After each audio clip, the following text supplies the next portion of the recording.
Early hockey pucks were made of wood, but for informal games, a stone or a piece of frozen animal dung would suffice. Eventually, rubber became the material of choice. The modern puck is 7.5 centimeters by 2.5 centimeters. Pucks are usually frozen before games to reduce their bounce on the ice.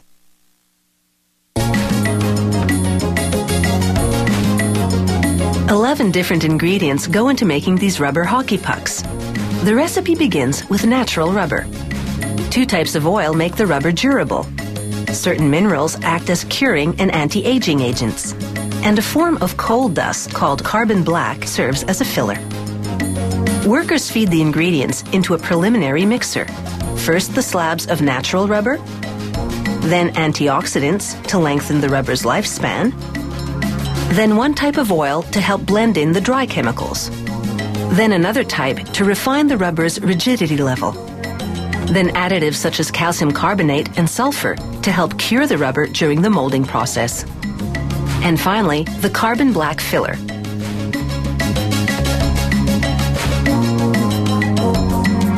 After 10 to 15 minutes of this preliminary blending, the mixture goes down a chute and onto a conveyor belt, which transports it to a machine called the mill mixer. It'll perform the final mix. At this point, workers add more natural rubber,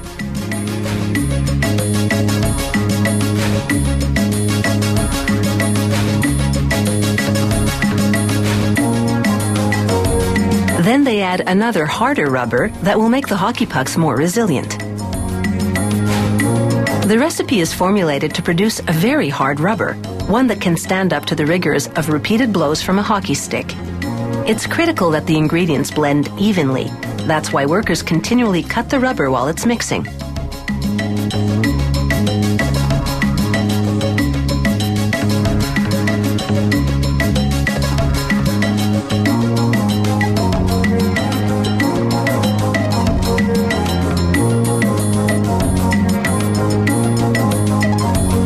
In the company lab, technicians evaluate a sample from each batch.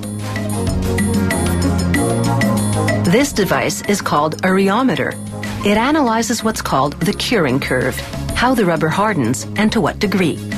A computer compares the curing curve to the quality model. If they match, the batch gets the go-ahead. The rubber hasn't yet gone through the curing process, so it's still malleable. An extrusion machine squeezes it through a round die. This produces logs about 1 meter long and 7 centimeters wide, the exact diameter of the hockey puck.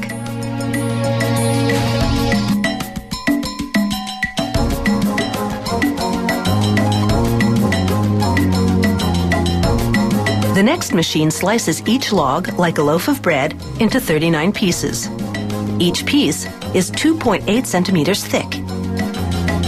These pieces are called preforms because at this stage, they're not quite fully formed pucks. Workers put them into compression molds that look like giant muffin pans. Each mold cavity is the exact size of the finished hockey puck.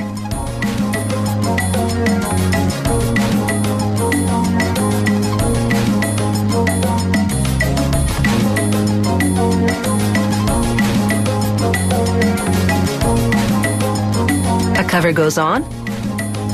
Then the molds go into a curing press, which compresses the preforms and heats them to 149 degrees Celsius.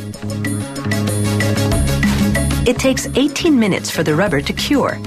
The preforms come out as hockey pucks, rock hard and 3 millimeters thinner than before. They cool for 24 hours. During the compression phase, excess rubber oozed out and stuck to the pucks, so workers run each and every puck manually through a trimming machine. There's excess rubber stuck to the molds as well. The factory scrapes it off, grinds it up, and uses it as filler in subsequent batches.